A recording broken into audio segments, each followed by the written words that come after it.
It was supposed to be a perfect 40th birthday dinner for my husband at an upscale restaurant called the Gilded Fork. But when my sister in law Bethany invited three uninvited guests and ordered hundreds of dollars in food and wine on our dime, something inside me snapped. In the middle of the chaos, I looked at the waitress and said the one sentence that changed everything. Could we get separate checks? What followed wasn't just awkward silence, it was a family implosion I never saw coming. I remember the exact moment the words left my mouth. The air in the Gilded Fork, a place usually buzzing with polite chatter and the clinking of expensive silverware, seemed to suck itself into a vacuum. Bethany, my sister in law, had just handed the waitress back the check, a sweet, condescending smile plastered on her face, like she'd just blessed us all with her presence. And then, from somewhere deep inside me, a place I didn't even know existed until that very second, I heard myself say, actually, could we get separate checks? For the extra guests, I mean. The reservation was for 12. It wasn't a question, it was a statement, a declaration, and it felt like setting off a tactical nuclear device in the middle of Mark's 40th birthday dinner. I I couldn't even breathe in that moment, but the words were out. Before that night, my life with Mark was, well, idyllic. We'd built a comfortable, loving home in the tree lined suburbs of Willow Creek, a place where the scent of freshly mown grass mingled with the faint aroma of the bakery down the street. Our house, a charming 1950s ranch, was our sanctuary. I was a graphic designer specializing in branding for local businesses at Veridian Creative, and Mark was a software engineer. We weren't rolling in money, but we were comfortable, diligent savers, and we loved the simple rhythm of our days. Sunday mornings were for strong coffee, the newspaper, and the cheerful squawk of the blue jays outside our kitchen window. I remember the comforting weight of Mark's arm around me as we discuss our week, the gentle hum of our old dishwasher in the background. My grandmother's worn floral armchair by the fireplace was my favorite spot, the fabric softened by decades of stories and quiet moments. We had plans, plans for a small cabin upstate, for adopting a rescue dog, for growing old together with grace and financial stability. We valued honesty, hard work, and a quiet sense of fairness. And then there was Bethany, Mark's younger sister by 7 years. From the moment I met her, she was a whirlwind of dramatic pronouncements and last minute crises. Mark, being the older brother, had always been her protector, her fallback. I understood that. I really did. Family is family. I tried genuinely to embrace her. I hosted her for holidays, listened patiently to her elaborate tales of woe, how her latest artistic endeavor wasn't appreciated, how her boss was literally Satan, how she just couldn't make ends meet despite seemingly endless travel and designer accessories. Mark would always offer to help, quietly slipping her money, buying her groceries, paying for her car repairs. She's just had a hard time, Sarah, he'd say, his brow furrowed with concern. She just needs a little stability. I'd nod, even as a small, insistent voice in the back of my mind whispered, how much stability can one person need when they seem to actively sabotage every attempt at it? This quiet acceptance, this normalization of her behavior, was the first step down a very long, very painful road. I wish I could go back to those days, before I truly understood the insidious nature of familial obligation when mixed with genuine malice. It wasn't just about money, it was about the insidious chipping away at our peace of mind, at our shared understanding of fairness. The red flags, looking back, weren't subtle. They were big, flapping banners in a hurricane, and I, in my naive optimism, mistook them for decorative pennants. There was the time, roughly 3 years ago, when Mark and I took Bethany out to the Silver Spoon for her birthday, a nice mid range place. She'd just landed a huge commission, she said, for her abstract art. When the bill came, a solid $150, she gave a theatrical gasp and patted her empty pockets. Oh my god, my wallet! I must have left it in my other clutch. Sarah, can you just cover this? I'll Venmo you tonight. Promise. That night came and went. The next day. The next week. When I gently reminded her, she just laughed. Oh, silly me. I completely forgot. Things have been so hectic. I'll get you next time. There was no next time. Then there was the incident with my grandmother's antique locket, a delicate silver piece passed down through generations engraved with tiny wildflowers. I rarely wore it, keeping it safe in a velvet box. Bethany saw it one day when she was helping me organize my dresser, a euphemism for rummaging through my belongings. Oh, Sarah, this is stunning. Can I just borrow it for a charity gala? It would just complete my outfit. I was hesitant, but she was so insistent, so charming.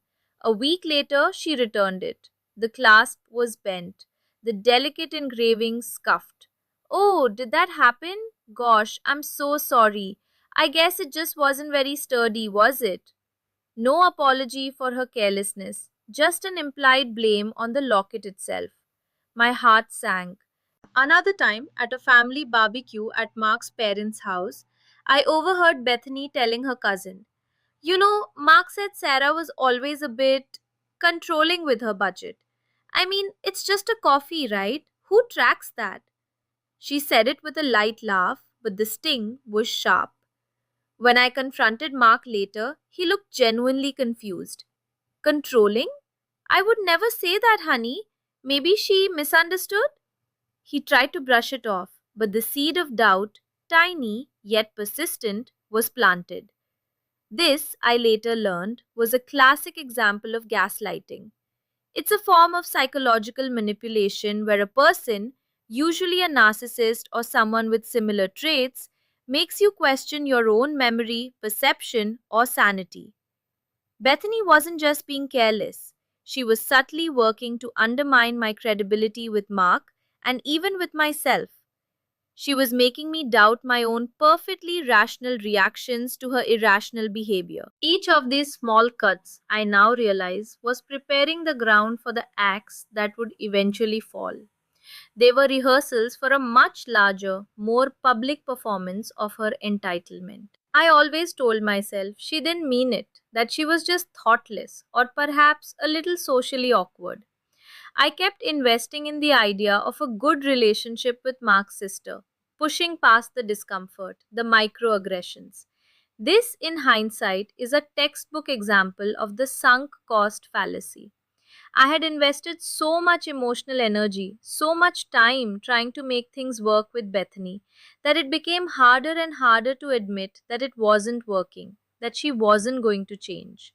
The more I put in, the more reluctant I was to abandon the investment, even as the returns were clearly negative. The catalyst arrived on a crisp autumn evening, Mark's 40th birthday. I'd planned it for months. A milestone birthday deserved something special. The Gilded Fork was perfect, elegant, known for its seafood, and an impressive wine list, but not ostentatious. I'd booked the private dining room, perfect for 12 close family members: Mark's parents, his uncle Ted and Aunt Carol, his two cousins, Bethany, and us. I'd meticulously coordinated the menu, confirmed dietary restrictions, even chosen a special cake from Patisserie du Jour, Mark's favorite. The air buzzed with anticipation, a light, joyful hum. I remember smoothing the linen tablecloths in the private room earlier that day, the soft gleam of the polished silverware, the faint scent of lemon polish and fresh flowers. Every detail was perfect. Or so I thought. We arrived first, Mark looking dashing in his new blazer, his eyes alight with boyish excitement. Our parents and other family members trickled in, hugs exchanged, laughter filling the room. The conversation flowed easily, the clinking of glasses a pleasant accompaniment. We waited and waited. Bethany was predictably late. 20 minutes past the reservation time. Just as I was about to text her, the doors to our private room swung open. She swept in, not alone, but with three other people in tow: a man I'd never seen, and two women who looked vaguely familiar from her social media, dressed far too casually for the Gilded Fork. "Surprise!" she trilled, her voice a little too loud, a little too saccharine. I brought some friends, Mark, to make your birthday extra special. She didn't wait for an invitation, didn't check with me. She just pulled up chairs, squeezing her entourage around our meticulously arranged table for 12. The waitress, a young woman named Chloe, whose patience I could practically see wearing thin, scurried to bring extra place settings. Mark looked at me, a silent apology in his eyes, but he said nothing, swallowed the discomfort. This was the start of the night's slow motion disaster. The menu was passed around. Mark's father ordered the porterhouse, Aunt Carol the salmon. I was just about to suggest to the waitress that perhaps the additional guests might want to order separate when Bethany, without a flicker of hesitation, flagged Chloe down. We'll start with three of the seafood towers, she declared, pointing to the most expensive appetizer on the menu. And for mains? Oh, I think lobster thermidor all around for my side of the table. She gestured broadly, encompassing herself and her three uninvited guests. And a few of those Regents Reserve Cabernet Sauvignons, darling. Let's make it a night to remember. My blood ran cold. The Regent's Reserve was over $200 a bottle. She ordered three. No, she ordered four by the time the night was over. I felt Mark's hand grip mine under the table, a desperate squeeze. His face was pale.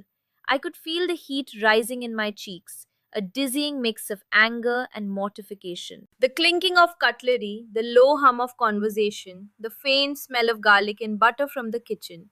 It all intensified, becoming a sensory overload. My carefully constructed evening, my perfectly planned celebration, was unraveling before my eyes, one expensive, uninvited lobster at a time. I saw my carefully planned cabin retreat, my rescue dog, our serene future, evaporating with each extravagant order. That sentence, so simple, so logical, would detonate a bomb in my life that night, sending shrapnel through everything I held dear. The dinner continued in a haze. Bethany and her friends laughed loudly, dominating the conversation at one end of the table, oblivious to the growing tension. Mark tried to make small talk with his parents, but his usual jovial nature was replaced by a strained politeness. I picked at my grilled scallops, my stomach twisting into knots. Each clink of a wine glass felt like a hammer blow to my carefully balanced budget. I kept thinking, she knows. She absolutely knows what she's doing. The reservation was for 12. 12. Not 12ish, not 12 plus. It was for 12 people who were contributing to the gift or whose meals we'd specifically budgeted for. When Chloe, the brave waitress, finally presented the bill, it was a thick folio. Mark instinctively reached for it, his expression grim. Bethany, with an almost imperceptible sly flick of her wrist, intercepted it. Oh, Marky, don't you worry your handsome head over this, she chirped, and then, without even glancing at the total, she casually slid the folio across the table directly to Mark. And that's when it happened. My voice, calm, clear, and utterly resolute, broke the quiet. Actually, could we get separate checks? For the extra guests, I mean. The reservation was for 12. The silence that followed was deafening. The kind where you can hear your own heartbeat thrumming in your ears. Bethany's smile vanished, replaced by a mask of cold fury. Her eyes, usually sparkling with faint sweetness, turned hard, glacial. The uninvited guests shifted uncomfortably. Mark's parents looked from me to Bethany, bewilderment etched on their faces. Separate checks? Bethany's voice was a low hiss, barely audible. Sarah, what on earth are you talking about? It's Mark's birthday. We're all family here. No, Bethany, I said, my voice steady despite the tremor in my hands. We're not all family. The reservation was for 12. Your friends, while lovely, were not part of that 12, and they seem to have quite enjoyed the lobster thermidor. I even managed a small pointed smile. It felt like walking a tightrope over a canyon. Bethany slammed her hand on the table, making the glasses jump. This is unbelievable. On Mark's birthday, You're humiliating me. You're humiliating us. She stood up abruptly, knocking her chair backward with a screech. I can't believe this stinginess. You two are so petty. She glared at Mark, then at me, then swept out of the room, her three uninvited guests scrambling to follow her. The heavy oak door swung shut with a thud, leaving behind a silence even heavier than before. The rest of the dinner was a disaster. Mark's parents were horrified. Sarah, dear, what was that all about? His mother asked, her voice laced with disappointment. Mark, to his credit, finally found his voice. Mom, Dad, Bethany has been doing this for years. Sarah was right. We can't keep enabling her. He explained quietly the years of forgotten Venmos, the ruined locket, the emotional manipulation. But the damage was done. The evening was ruined, and I felt a profound sense of isolation, even with Mark's hand now firmly in mine. The next few days were a blur of coldness and conflict. Bethany's phone calls to Mark were filled with dramatic accusations and tearful outbursts, claiming I was tearing the family apart. She even called my mother, trying to turn her against me. Mark was caught in the middle, torn between his family and his wife. He admitted he felt guilty, felt like he should fix things, but for the first time he saw the pattern clearly. This was where the gaslighting truly intensified. Bethany wasn't just trying to make me doubt myself, she was trying to make Mark doubt me, doubt his own perceptions of her years of manipulative behavior. She was painting me as the villain, the cold, calculating woman who dared to stand up to her. My initial feeling of triumph, of finally standing my ground, quickly faded into exhaustion and doubt. Had I gone too far? Was I really the bad guy? Then a switch flipped. Enough. I was done doubting myself.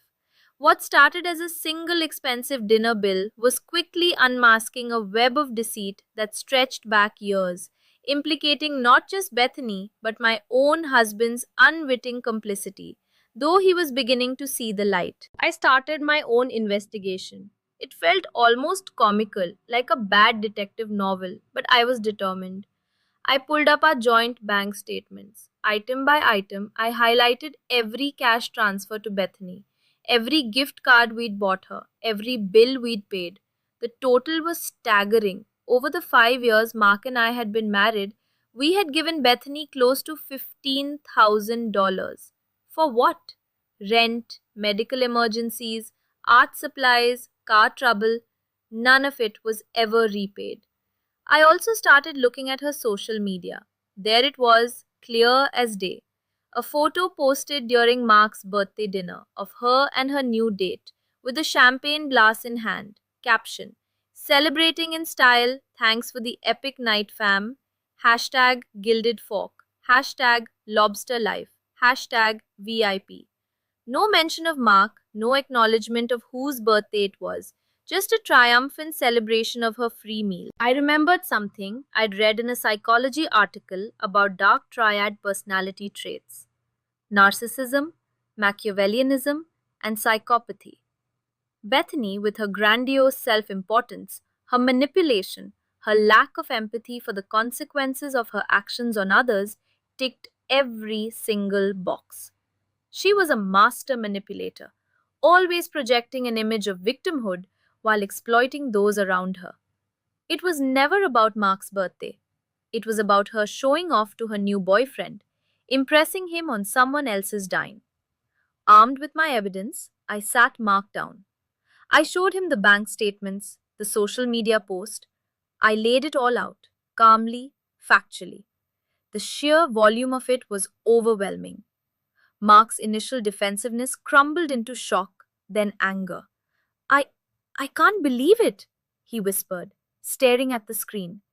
She always said she'd pay me back. She always had an excuse.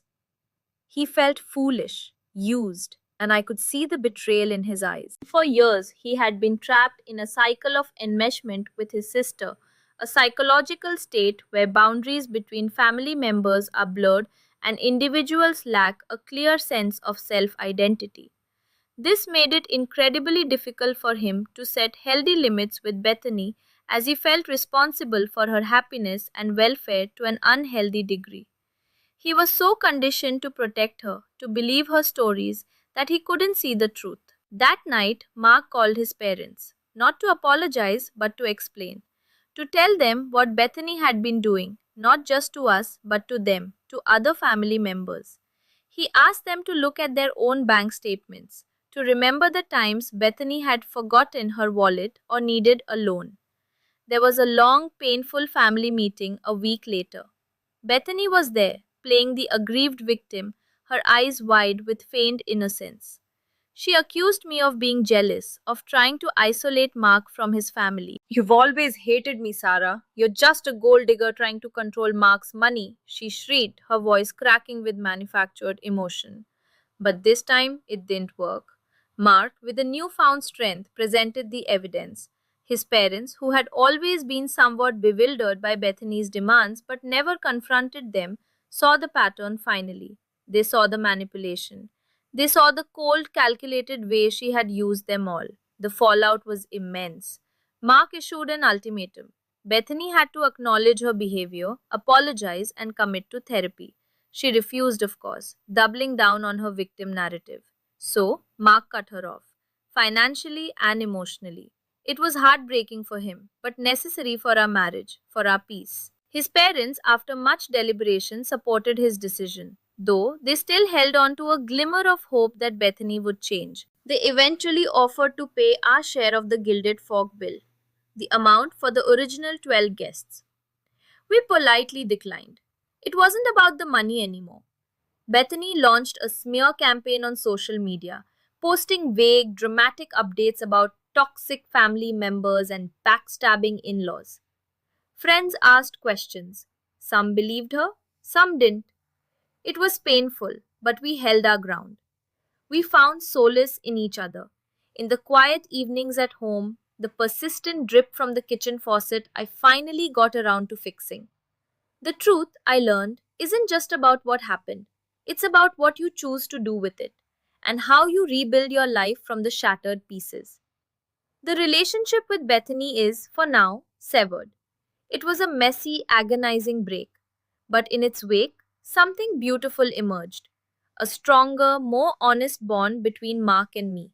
We learned that protecting our peace, our finances, our mental health was paramount. We learned the hard way that sometimes the most loving thing you can do for someone, even family, is to set an unbreakable boundary. Now, when Mark and I have our Sunday morning coffee, the scent of fresh grounds filling our kitchen, the blue jays chirping outside, there's a different kind of peace. It's not the peace of blissful ignorance, but the quiet strength found in knowing you stood up for yourself, even when it cost you so much. And sometimes, when I walk past my grandmother's armchair, I think about the many stories it could tell, and I add my own to its fabric. A story of lobster and separate checks, and the freedom that came with saying enough. If this story hit you as hard as it hit me telling it, don't forget to hit that like button. It really helps the channel grow and brings more stories like this to you. Subscribe so you don't miss what happens next, because trust me, the fallout from this night gets even more intense. Drop a comment and tell me what you would have done in my situation. Would you have spoken up or stayed silent? And share this with someone who loves real life drama with a twist of truth.